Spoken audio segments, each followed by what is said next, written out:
श्लोक नंबर 3 देखो, यहाँ कैलाशय शब्द लिखा हो। कैलाशय शब्द का रेफरेंस चरक चिकित्सा 13 और चरक चिकित्सा 21 में मिलता है। चरक चिकित्सा 13 और चिकित्सा 21 में।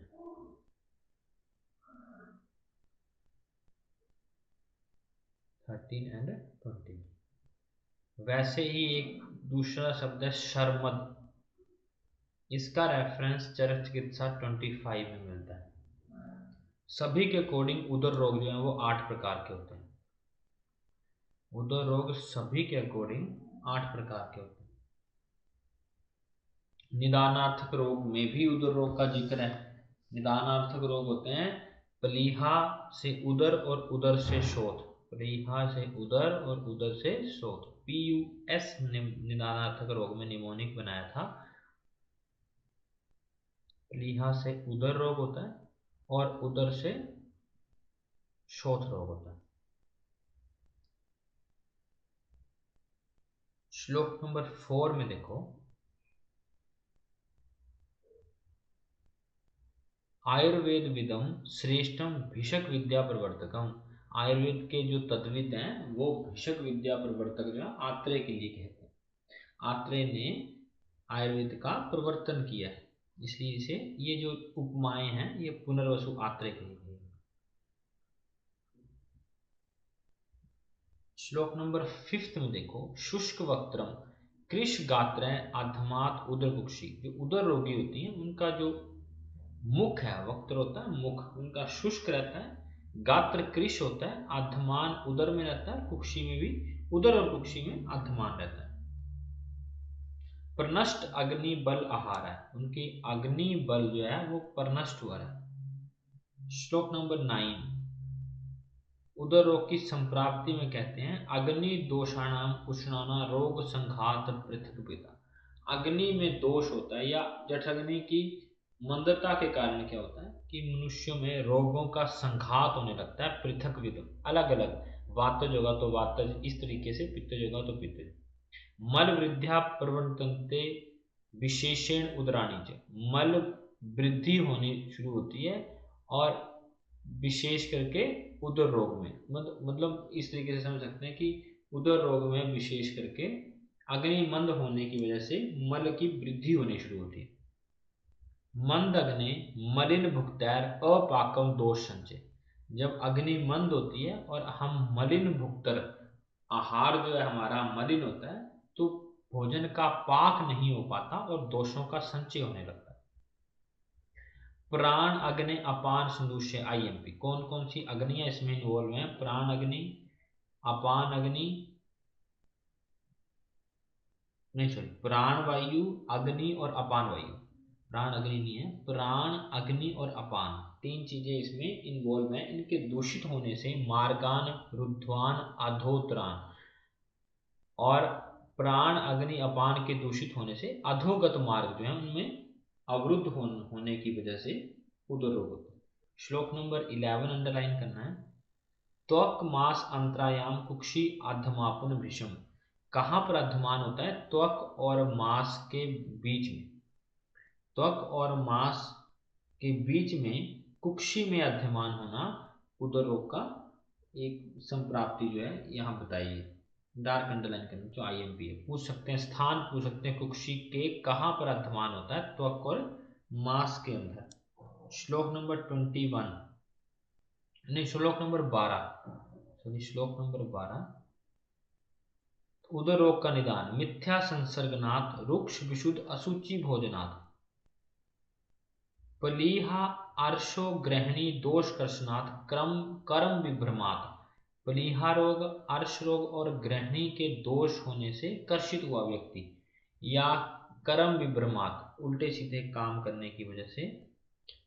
कर्म मतलब पंचकर्म से यहाँ पर डिनोट, पंचकर्म का दुरुपयोग करने से उदर रोग होता है। श्लोक नंबर 15 पे आओ।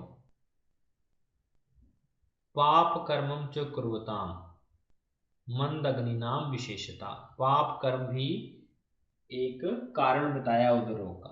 पाप कर्म निदान किस किस का बताया? वैसे यहाँ लिख लो, पाप कर्म जो है वो उदर रोग का निदान है,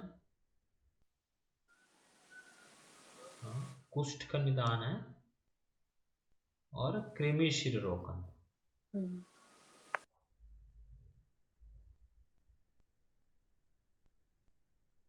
कृमि शिर रोग का निदान है। पाप कर्म उदर रोग, कुष्ठ और कृमि शिर रोग का, या कुष्ठ में भी खासकर श्वित्र कुष्ठ है, श्वित्र कुष्ठ कृमि शिर रोग का निदान है। श्लोक नंबर 16। उदर रोग के पूर्व रूप बताते हुए कहते हैं, भुक्तम विदहते सर्व जीर्ण अजीर्ण न वेति च। खाया हुआ खाना विदग्ध हो जाता है, और खाना पच गया या नहीं पचा है इसका पूरी तरह से ज्ञान ना हो पाना। भुक्तम विदहते सर्व जीर्ण अजीर्ण वेति च, ऐसे होता है। सहते न अति सोहित्य ईशत शोफस्य पादयो। और जब खाना भरपेट खा जाए, अति सोहित्य का मतलब होता है भरपेट खाना सहन नहीं होता है। अति सोहित्य, न अति सोहित्य मतलब भरपेट खाना खा नहीं पाता है और थोड़ा सा पैरों में शौफ रहता है, ये पूर्व रूप है IMPA। नेक्स्ट अंडरलाइन, अल्पे अपि व्यायाम में श्वासम रिच्छति, वृद्धम पुरुष नित्यो रुक्ष उदावर्त हेतु का। वृद्धि पुरुष नित्य मतलब कि मल का संचित होना, रुक्ष और उदावर्त होना, ये चीजें पाई जाती हैं। बस्ती संधि रुग अधमानम वर्धते पाट्यते अपीच।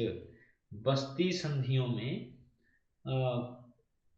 पीड़ा होना और उदर का इस तरीके से महसूस होना जैसे कि फटने लगता है, तन ऐसे पूरा भरपेट, पेट ऐसे फटने को हो जाता है। वर्धते पाट्यते अपीच, बढ़ता हुआ पेट फटने जैसा महसूस होना शुरू होता है। श्लोक नंबर 19। राजी जन्मम बलिनाशम इति लिंग भविष्यताम। इति लिंग भविष्यताम मतलब आने वाले लक्षणों में राजी जन्म और बलिनाशम।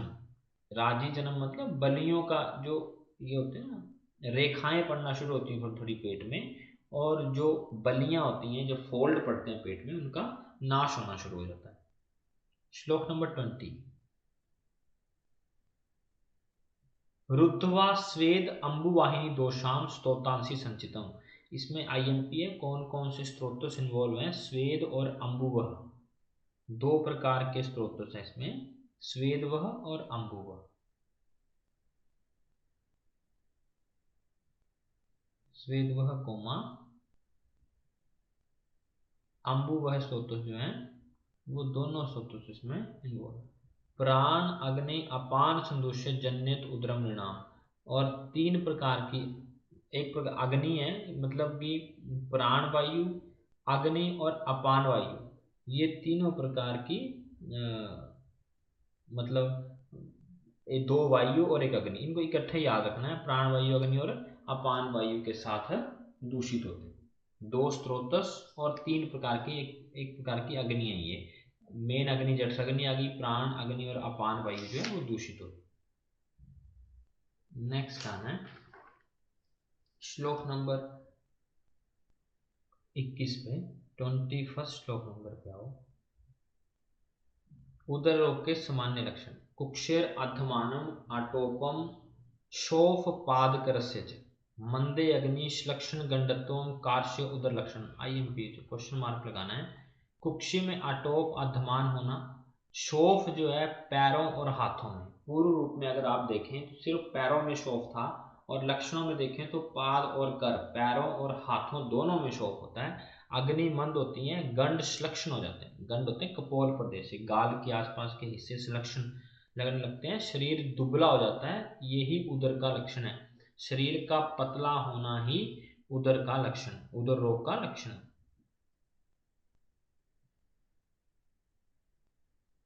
सुशुद्ध बोलते हैं अधमानो गमने स्कति दौर्बल्यम दुर्बल खिन्नता।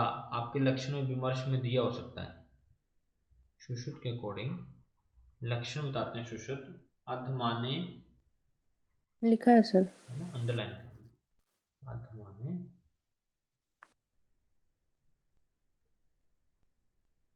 गमने स्कथी दौर्बल्यम, दुर्बलता, दुर्बल कलीनता, कुछ ऐसे लिखा होगा ना।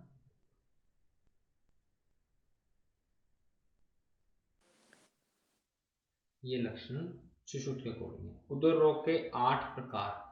श्लोक नंबर 22। उदर रोग के भेद होते हैं 8।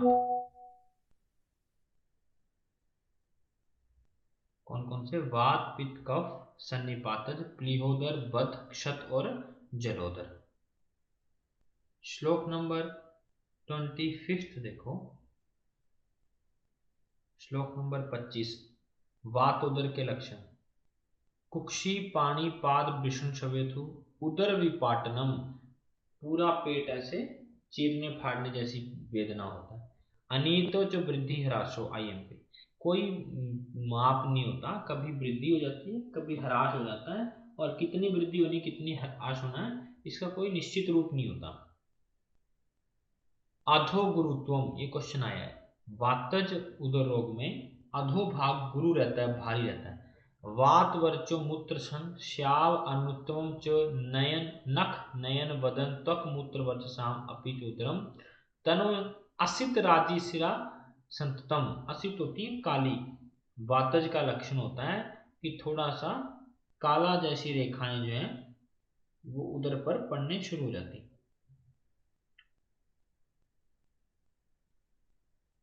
एक बड़ा इंपॉर्टेंट क्वेश्चन होता है आहत, आहत अधमात धृति शब्द भक्ति। आहत अधमात धृति शब्द भक्ति का मतलब है कि भरे हुए, अधमात का मतलब होता है जैसे गुब्बारे को आप टैप करते हैं तो कैसी फीलिंग आती है, और अगर आप भरे हुए पानी से भरे हुए गुब्बारे को टैप करेंगे तो अलग फीलिंग होती है, हवा से भरे हुए गुब्बारे को टैप करेंगे तो अलग फीलिंग होती है। तो वो बोलते हैं कि इस वातज उदर रोग में अधमात देती शब्द होती है, हवा से भरे हुए गुब्बारे की तरह टैप करने पर हमें फील होता है।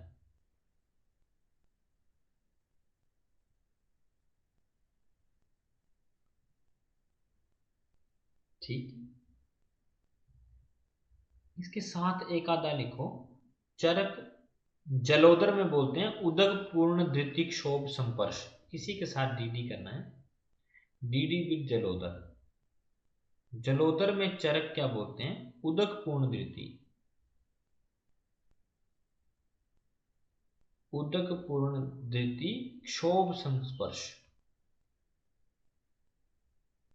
इसका मतलब हुआ कि अगर जलोदर में टैप करेंगे तो जल के भरे हुए की तरह फीलिंग होती है।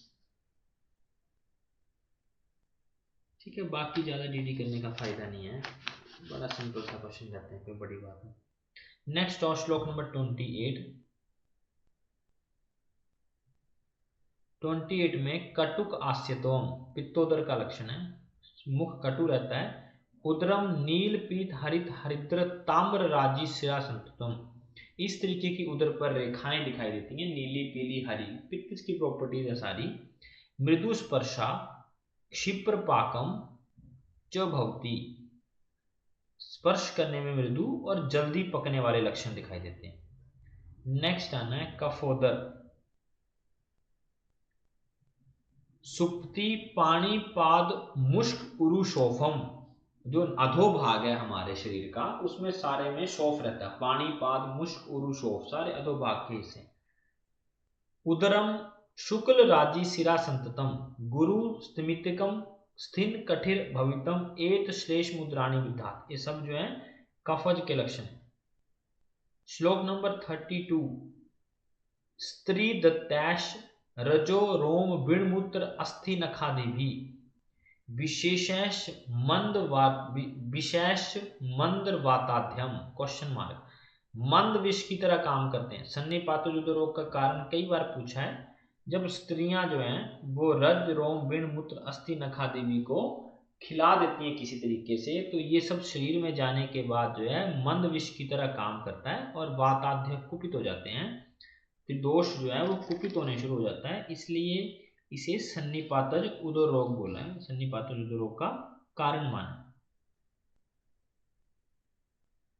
सुश्रुत ने सन्निपात को दुष्योदर भी कहा है। सुश्रुत जो है सन्निपात उदर को दुष्योदर भी कहते हैं। बड़ा इंपॉर्टेंट क्वेश्चन है। दुष्योदर इसलिए कहते हैं क्योंकि इसका निदान जो है वो गर्विश और दूषिविष सेवन से होता है। इसका निदान ही गर्विश एवं दूषिविष का सेवन है। उदर रोग से एक क्वेश्चन जरूर रहता है। नेक्स्ट श्लोक नंबर 34। श्लोक नंबर 34। नाना वर्ण राजी शिरा संतता भवती सन्निपात उदर का लक्षण है। प्लीहोदर का कारण आशित आस्य अति संक्षोभात यान अयान अति चेष्टिते अति विवाय भार अधव वमन व्याधिर कर्षण है। ये सारे के सारे निदान है। प्लीहोदर का कारण बोलते हैं कि आशितस्य खाना खाने के बाद एकदम से अति संक्षोभ वाले काम करना, अति संक्षोभ वाले यान करना, चेष्टाएं करना, व्यायाम करना, व्यवाय करना, ये सब प्लीहोदर का कारण है। वाम पार्श्व आश्रितम प्लीहम चित्तम स्थानात प्रवर्तते। बाएं हिस्से में जो प्लीहा आश्रित है वो अपने स्थान से डिस्प्लेस्ड हो जाती है। और दूसरी लाइन बड़ी इंपॉर्टेंट है। शोणित व रसादिभ्यो विवृद्धम तम वर्तते। और रक्त आदि रस आदि धातुओं के बढ़ने से रक्त भी अपनी जगह पे बढ़ता हुआ प्लीहा की वृद्धि कर देता है। रस आदि धातुएं जब बढ़ती हैं तो साथ में रक्त का भी बढ़ने से प्लीहा जो है वो वृद्धि, प्लीहा में भी वृद्धि होती है। श्लोक नंबर 37। कैसा लक्षण होता है प्लीहोदर का? तस्य प्लीहा कठिन अस्ठीलावत आदो वर्धमान कच्छप संस्थान उपलब्धते। कच्छप संस्थान मतलब कछुए के पीठ की तरह। प्लीहोदर कठिन होता है, अस्ठीला की तरह होता है, पत्थर जैसा। अस्ठीला होती है सिल्ली, पत्थर की तरह कठिन और बढ़ता हुआ कछुए की पीठ की तरह।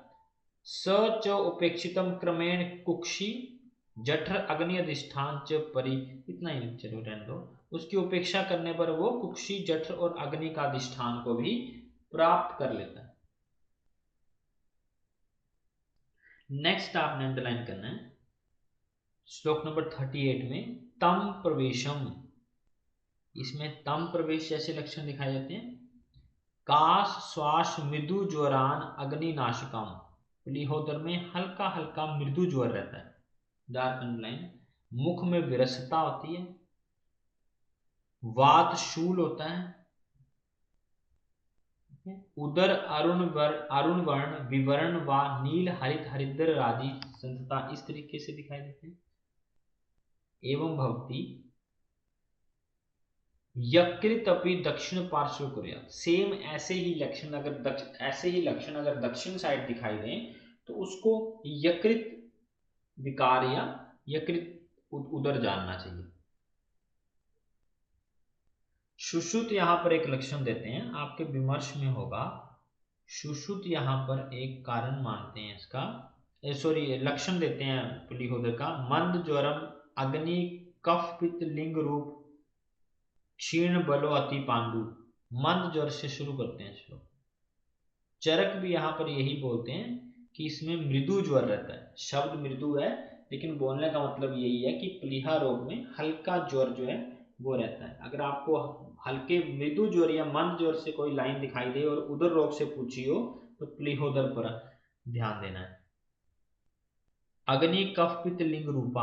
आगे श्लोक ऐसे मंद ज्वरम अग्नि कफ पित्त लिंग रूप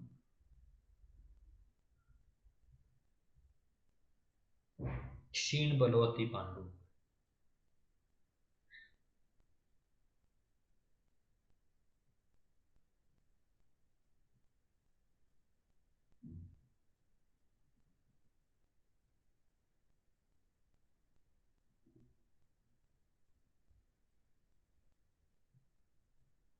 ठीक है। अगर आप विमर्श में यहाँ देखें ना तो सुश्रुत कल्प स्थान में और सुश्रुत निदान में ये बताया हुआ है। यहाँ पर दूषी विष के बारे में बनाया। स्वभावतो व गुण विप्रहीनम विषम ही। स्वभाव से जो विप्रहीन विष, स्वभाव से ही जो गुण विप्रहीन विष है उसे दूषी विष कहते हैं। और एक दुष्ट अम्बु दूषी विष सेवनाथ एक प्रकार का उन्होंने सन्निपात उदर का निदान बताया सुश्रुत ने। ये निदान है सन्निपात उदर का, कि स्त्रियां अन्न पान में नख लोम मूत्र आदि जो है वो उनको डालती हैं, और ये एक प्रकार का गर या दूषी विष कहलाता है। श्लोक नंबर 39।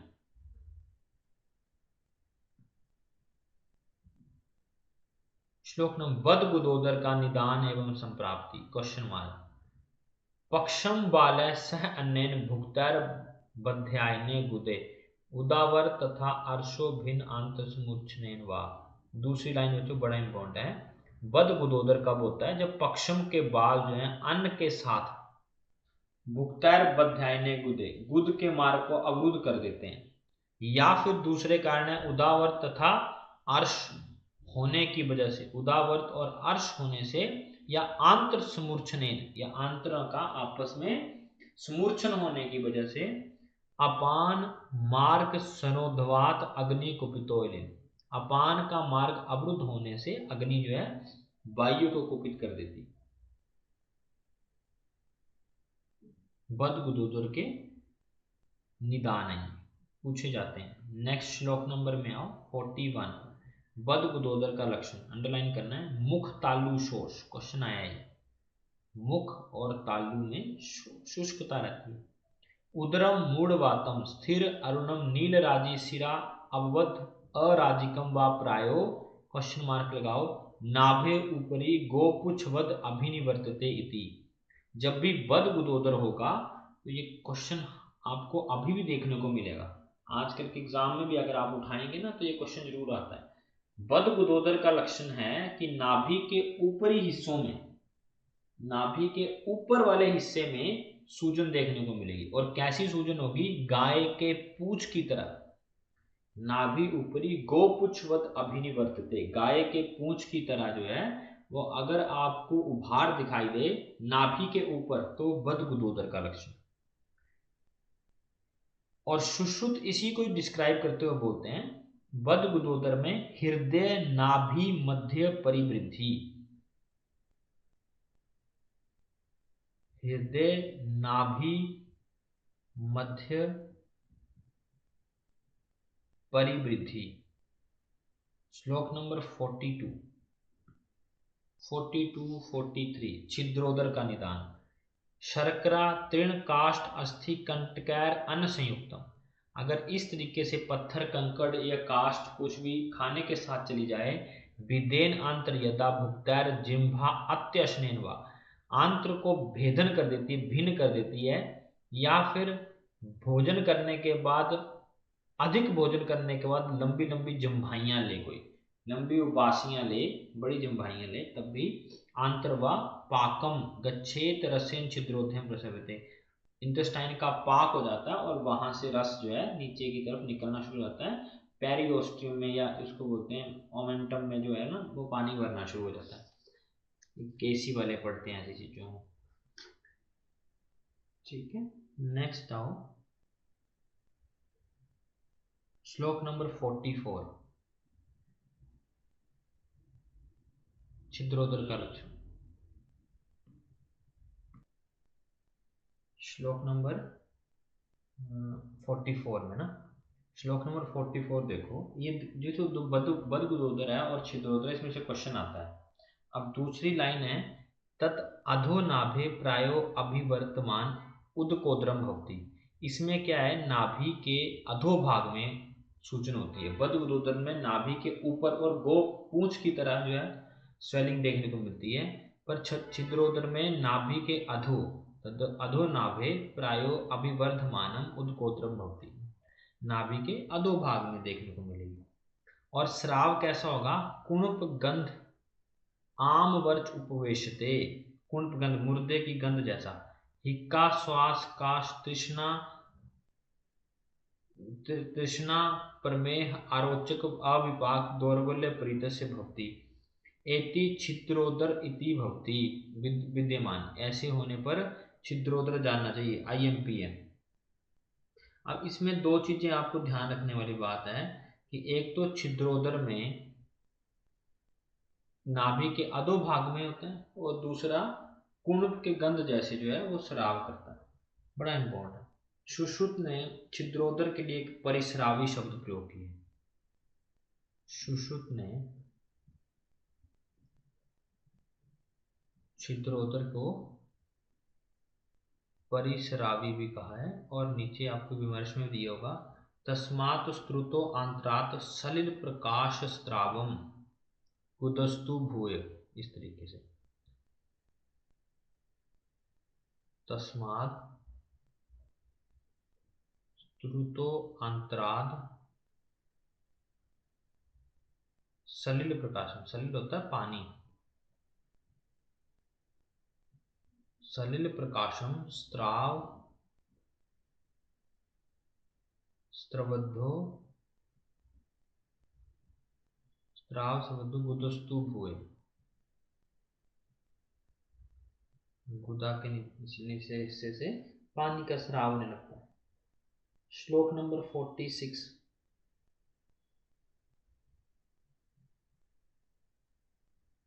श्लोक नंबर 46, जलोदर का कारण।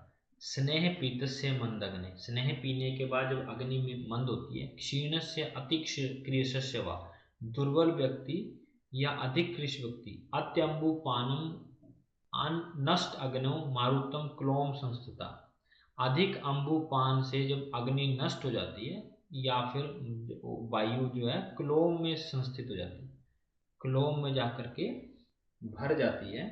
स्त्रोतसु रुद्ध मार्गेशु कफश उदक मूर्छितम, स्त्रोतों के अवरुद्ध मार्ग होने से कफ जो है वो उदक में मूर्छित हो जाता है। छोटे छोटे क्वेश्चन बन सकते हैं कि क्या क्या कारण है, मारुत कहाँ संस्थित होती है, उदक किस दोष में मूर्छित होता है, और किन व्यक्तियों को जलोदर होता है। मंद अग्नि वाले व्यक्ति जब अधिक स्नेह पान पीते हैं, या अधिक क्षीण व्यक्ति कृष व्यक्ति की ऑब्वियस मंद अग्नि होती है और वो अधिक स्नेह पान करते हैं, उसके बाद अधिक अम्बु पान करते हैं, पानी ज्यादा पीते हैं, ये जल अधिक मात्रा में पीते रहते हैं। श्लोक नंबर 47।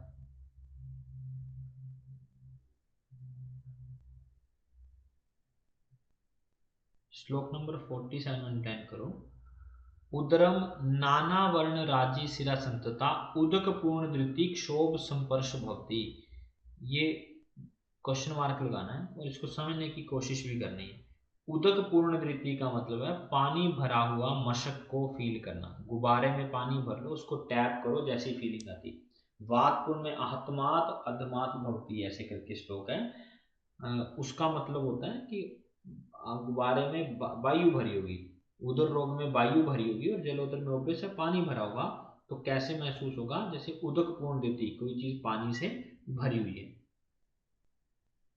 सुश्रुत है, सुश्रुत जलोदर को दकोदर कहते हैं, दकोदर कहते हैं, और साथ में उसका उपमा देते हैं, यथा धृति क्षुभ्यति कंप्यते च शब्दादयो,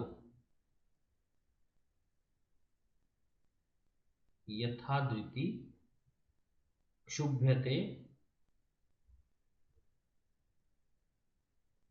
कंप्यते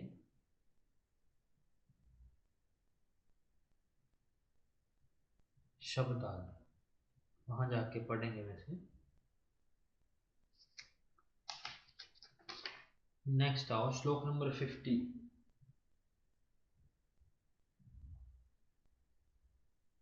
श्लोक नंबर 50 में आओ। उदर रोग की कृच्छ साध्यता, वात पित्त कफ प्लीहा सन्निपात उदकाद परम परम कृच्छितम उदरम विषकादिशर। वात पित्त कफ, उसके बाद प्लीहा, उसके बाद सन्निपात, उसके बाद तथो उदकात, ये जो जलोदर की बात की हुई, ये सारे उत्तरोत्तर जो हैं वो कृच्छ साध्य के कहे गए हैं। वात पित्त कफ फिर प्लीहोदर, सीक्वेंस पूछ सकते हैं। वात पित्त कफ के बाद सन्निपातज नहीं है, पहले प्लीहोदर है, फिर सन्निपातोदर है, फिर तथा उदकात, ये जलोदर के लिए कहा गया है उदकोदर, और वहां पर दकोदर कहते हैं। इसमें एक के बाद दूसरे के हैं परम परम कृच्छतम, ऊपर ऊपर वाले ज्यादा कृच्छ साध्य होते हैं। पक्षवद पक्षाद बद गुदोतम ऊर्ध्व सर्व जातकोत्कम तथा प्रायो भवेत छिद्रांतर उदर निर्णाम, ये सारे के सारे असाध्य होते हैं। कौन कौन से असाध्य हैं, छिद्रोदर और बदगुदोदर,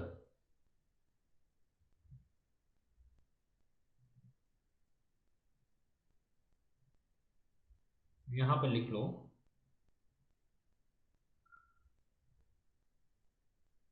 छिद्रोदर प्लस बदगुदोदर, ये दोनों होते हैं असाध्य। लेकिन एक कंडीशन दी है बदगुदोदर के लिए कि ये बदगुदोदर जो है 15 दिन के बाद असाध्य होता है। 15 दिन के बाद असाध्य होता है। जलोदर के लिए भी कहें कि अगर जलोदर में पानी भर जाता है तो वो भी असाध्य होता है। यह कोई भी उदर रोग जब जलोदर का रूप धारण करता है तो सर्वजात कोदकम तथा, ऐसे लिखा है, बदगुदम सर्वजात कोदम तथा प्रायो भवत्य अभाय छिद्रोदर। मतलब छिद्रोदर और बदगुदोदर तो असाध्य ही होते हैं, लेकिन अगर कोई भी उदर रोग जात कोदक का रूप लेता है या फिर जिसमें पानी भर जाता हो, जिसमें पानी भर जाता हो, वो भी असाध्य होता है। 3 कंडीशन है बच्चों, सिंपल सी बात है। ये श्लोक में कहना चाहते हैं कि छिद्रोदर बदगुदोदर दोनों असाध्य हैं। बदगुदोदर 15 दिन बाद असाध्य होता है, और जितने भी बाकी सारे उदर रोग हैं अगर कोई भी जात कोदक का रूप लेता है, पानी भरता है, तो वो भी असाध्य होते हैं। वैसे देखने पर सारे के सारे जो हैं कृच्छ साध्य होते हैं। नीचे आएगा श्लोक। नेक्स्ट आओ श्लोक नंबर 52। इसके बाद असाध्य कौन से होते हैं? जिनमें अक्षी शूनाक्ष, आंखें सूज गई हों, कुटिल उपस्थ उपक्लिन तनुत्वचम, ऐसे लक्षण हो, बल शोणित मास अनि परीक्षीण च वर्जित, इन लक्षणों वाले जो हैं रोगियों को वर्जित कर देना चाहिए। श्लोक नंबर 54। जन्मैव उदरम प्राय सर्वम प्राय कृच्छतम मतम, क्वेश्चन मार्क। जन्म जात से ही सभी उदरोग प्राय करके कृच्छ साध्य माने हैं। देखो ऊपर वाली लाइन है, इसमें से क्वेश्चन आ सकता है कि सभी उदरोग प्राय कृच्छ साध्य होते हैं, सिर्फ छिद्रोदर और बदगुदोदर ये 2 ही असाध्य होते हैं, वो भी बदगुदोदर 15 दिन बाद असाध्य होता है। बाकी सभी के सभी उदरोग कृच्छ साध्य होते हैं। लेकिन अगर कोई उदरोग जलोदर का रूप ले ले तो वो भी असाध्य होता है। फिर पर कृच्छ साध्य किस तरीके से कृच्छ साध्य होते हैं वो 50 में बताया था कि वात से पित्त ज्यादा कृच्छ साध्य है, पित्त से कफ, कफ से प्लीहा, प्लीहा से सन्निपात और फिर उदकोद्र, इस तरीके से होता है। श्लोक नंबर 55। अजात कोदकम, अजात उदकम जिसमें पानी नहीं होता, अजात उदकम लक्षण, ये क्वेश्चन आया था श्लोक नंबर 55 से। श शब्दम न अति भारिकम सदा गुड़गुड़ायच शिरा जाल गवाक्षितम, इसमें उदर जो है ज्यादा भारी नहीं होता और सदा गुड़गुड़ की जैसे आवाज आती रहती है, और शिरा जाल गवाक्षितम, सारे उदर रोग में शिराएं और जाल से बिखरी हुई जो है वो धाराएं दिखाई देती। हृदय, श्लोक नंबर 56। हृदय नाभि वंशन कटि गुद प्रदेश शूलिनम लालाया विरसते चास्य, मुख से लार श्राव होता है और मुख जो विरस हो जाता है। मूत्र अल्पे सहते विषी, मूत्र की मात्रा कम निकलने शुरू होती है। ये सारे लक्षण। श्लोक नंबर 59। श्लोक नंबर बात उदर का चिकित्सा सूत्र। पूर्व स्नेह उपचारेत स्निग्धाया स्वेद अति अंगाया दध्यात स्नेह विरेचनम, आईएमपी, स्नेहन स्वेदन करने के बाद उसका स्नेह विरेचन करना है। हृदय दोषे परिम्लान वेष्टेत वासास उदरम, उसके बाद क्या है, उसके पेट को परिम्लान कपड़े से, वास होता है कपड़ा, कपड़े से उसकी खाली जगह को लपेट देना है, बांधना है। श्लोक नंबर 61, क्वेश्चन मार्क लगाओ। उदर रोग में नित्य विरेचन का क्या रोल है? दोष अतिमात्रो उपचय स्त्रोतांश मार्ग निरोधनाथ, दोषों का अधिक मात्रा में उपचय होना शुरू होता है स्रोतों के अवरोध के कारण। संभवतया उदर है तस्मात नित्य में विरेचनम, ऐसा कौन सा रोग है जिसमें नित्य विरेचन करवाते रहना चाहिए? उदर रोग में। उदर रोग में की चिकित्सा है, सामान्य चिकित्सा, नित्य विरेचन। श्लोक नंबर 62। शुद्ध संसृज्य क्षीर बलार्थ पायतुतम, और क्षीर जो है बलार्थ के लिए, बल प्राप्ति के लिए, विरेचन के बाद संसर्जन क्रम के लिए शुद्ध शरीर का क्षीर का प्रयोग किया जाता है। दूध पिलाना चाहिए बल को वापस लाने के लिए। श्लोक नंबर 68।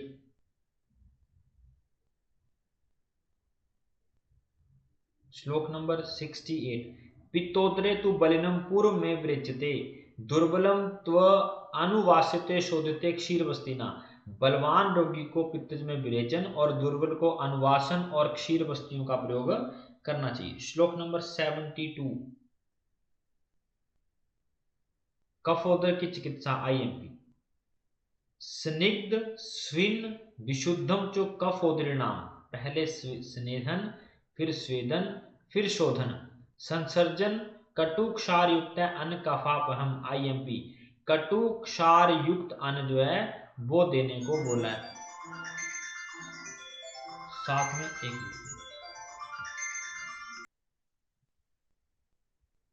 कफोदर में देखना, स्नेहन स्वेदन करने के बाद यहाँ पर ना वमन का जिक्र नहीं है, जो वमन निषेध है। कफोदर में वमन निषेध, वमन का जिक्र नहीं किया। गोमूत्र अरिष्ट पानस चूर्ण अयस्कृति भी। देखो आईएमपी, जो अयस होता है लोह, लोह के चूर्ण का प्रयोग करने को बोला है। क्षार तेल पानन शमितु कफोदरे। क्षार तेल के साथ जो है क्षार तेल का पान करवाना चाहिए। और अयस्कृति का फर्स्ट रेफरेंस भी मिलता है, और ये एक प्रकार का ना क्वेश्चन मार्क क्वेश्चन भी है।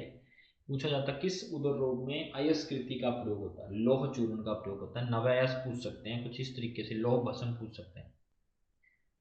सन्निपातोदर चिकित्सा। श्लोक नंबर 74। सर्वा यथोक्ता कार्यत क्रिया स उपद्रव तु निवृत्ति प्रात्यख्य विजानी। सभी क्रियाएं एक साथ करने पर सन्निपातोदर की चिकित्सा है, और उपद्रव हो जाए तो प्रात्यख्य और साध्य समझना चाहिए।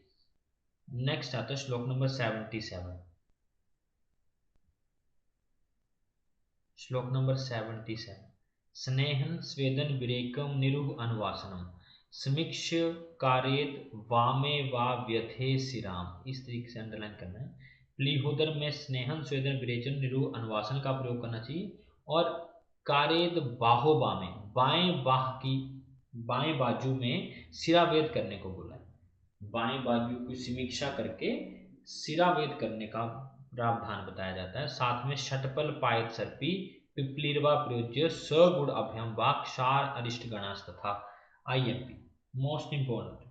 प्लीहोदर में षटपल घृत, पिप्लीरवा प्रयोज्य वर्धमान पिपली, और साथ में वर्धमान पिपली को पढ़ना, वहां पर प्लीहोदर का जिक्र आता है वहां पर भी। और सगुणाभ्याम, गुड़ के साथ हरित्की का प्रयोग करना बोले, साथ में क्षार और अरिष्टों का प्रयोग बोला। गुड़ हरित्की का रेफरेंस वात रक्त में भी मिलता है।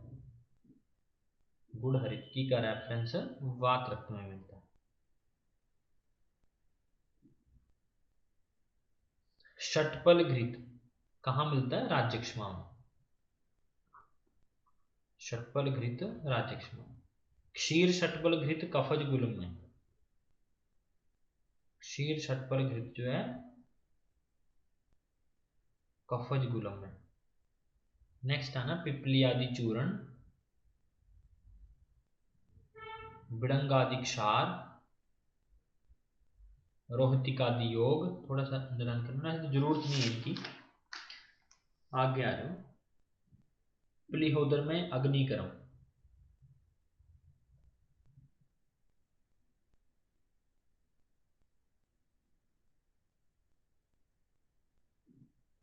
अग्निकर्म कुर्वीत भिषक वात कफ उल्लवने। जिनमें वात कफ प्रधानता हो प्लीहा रोग में, उनमें अग्निकर्म जो है वो करना चाहिए। अग्निकर्म भी वही करना है जहां पर सिरावेद करने को बोला है। तो सिंपल आपने याद रखना है कि जिसमें वात कफ प्रधान हो उसमें अग्निकर्म किया जाता है। प्लीहोदर में, पैतिक प्लीहोदर में जीवनीय सर्पी और क्षीर वस्तियों का प्रयोग किया जाता है। क्षीर वस्तियों का प्रयोग करना चाहिए। एक क्वेश्चन आया था रोहितिक घृत, ऊपर छूटा हुआ है ये रोहितक घृत, इसको क्वेश्चन मार्क लगाना। और रोहितक घृत से क्वेश्चन आया था,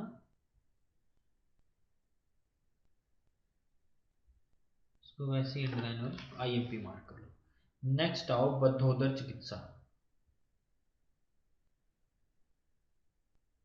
बद्धोदर चिकित्सा। स्विन्नाय बद्ध उदराणि मूत्र तीक्ष्ण औषधान्वितं स तैलवणं दध्यात् निरु अनुवासनम् परिसंसृणी च अन्नानि तीक्ष्ण चापरे चेत उदावर्त हरम कर्म कार्य वातघ्नमेव च। लास्ट लाइन पर क्वेश्चन मार्क लगाना। बद गुदोदर में उदावर्त हर कर्म करना चाहिए, क्योंकि उसका निदान में अगर आप ध्यान से देखेंगे तो बद गुदोदर का उदावर्त है अर्श हर्च, अर्श भी उसका निदान है। तो उदावर्त हर कर्म जो है वो एक चिकित्सा में भी आता है। साथ में लिखा है इसमें स्वेदन करना है और मूत्र तीक्ष्ण औषधियों का प्रयोग करना है। स तेल लवण, तेल में लवण मिक्स करके इसमें निरूह और अनुवासन वस्तुओं का प्रयोग किया जाता है।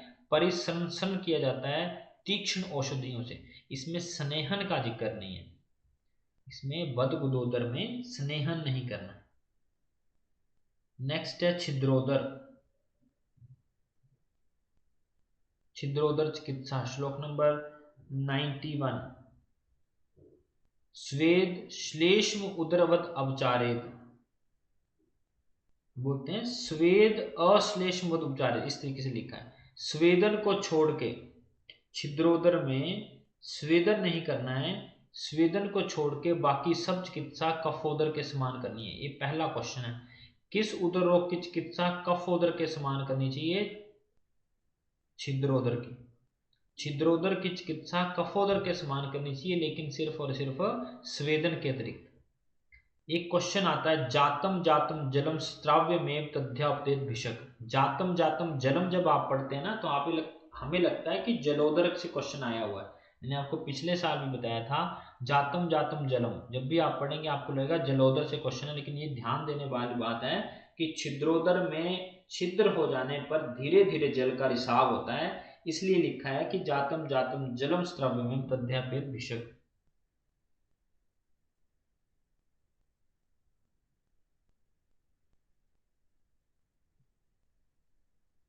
श्लोक नंबर 93। श्लोक नंबर 93। जलोदर की चिकित्सा। अपाम दोष हरण आदो प्रध्यात उदकोदरे। उदकोदर में सबसे पहले हमें जल के दोष हरण की, अपाम मतलब जल को हरने की या जल को नष्ट करने की चिकित्सा सर्वप्रथम करनी चाहिए। श्लोक नंबर 95। सर्वमेव उदरम प्रायो दोष संघातजम मतम। सभी उदर रोग दोषों के संघात से उत्पन्न होते हैं। नेक्स्ट श्लोक देखो, तस्मात् त्रिदोष समनी क्रिया सर्वत्र कार्येत। दोनों ही आपस में इंटरलेट करते हैं। सभी उदर रोग दोष संघात मतलब त्रिदोष, तीनों दोषों से उत्पन्न होते हैं, अकेला नहीं होता। इसलिए त्रिदोष समनी क्रिया सर्वत्र हमें करनी चाहिए। तस्मात् भोजनानि भोज्यानि भोज्यानि दीपनी लघुनी च। इसलिए हमें हमेशा दीपन और लघु चिकित्सा साथ में करनी चाहिए। तो उदर रोग की सामान्य चिकित्सा क्या होती है? त्रिदोष नाशक और दीपन लघु चिकित्सा। ये क्वेश्चन आ गए हैं, सब क्वेश्चन पूछे गए हैं, इसलिए हमें कैसी उदर रोगों की चिकित्सा करनी चाहिए? दीपन लघु और त्रिदोष समनी चिकित्सा करनी चाहिए। श्लोक नंबर 99।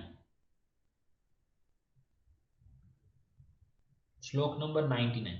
औदकम अनुपजम मासुम साकम पिष्ट कृतम तिलान। औदक और अनूप मास साक पिष्ट का प्रयोग। उष्ण लवण अम्लानी तोयम पानम च विवर्जित। पानी पीना एकदम छोड़ देना चाहिए। श्लोक नंबर 101। न अति सांद्र हितम पाने स्वादु तक्कर अपेलवम। न अति सांद्र, बड़ी गाढ़ी जो है वो तक्कर नहीं होनी चाहिए, ऐसी तक्कर जो है हमें पीने को देनी चाहिए। ये भी क्वेश्चन आया है, कैसी तक्कर का पान करना चाहिए? न अति सांद्र हितम पाने स्वादु तक्कर अपेलवम, कौन से रोग में ऐसी तक्कर देनी चाहिए? क्वेश्चन आया उदर रोग में। और आगे आपको थोड़ा सा यहाँ से हल्का हल्का याद रख सकते हैं कि तृष्ण क्षार रावण के साथ हो तो निचोदरी, ये मैं करवाता हूँ। चलो इसके आगे कल करते हैं फिर, ठीक है।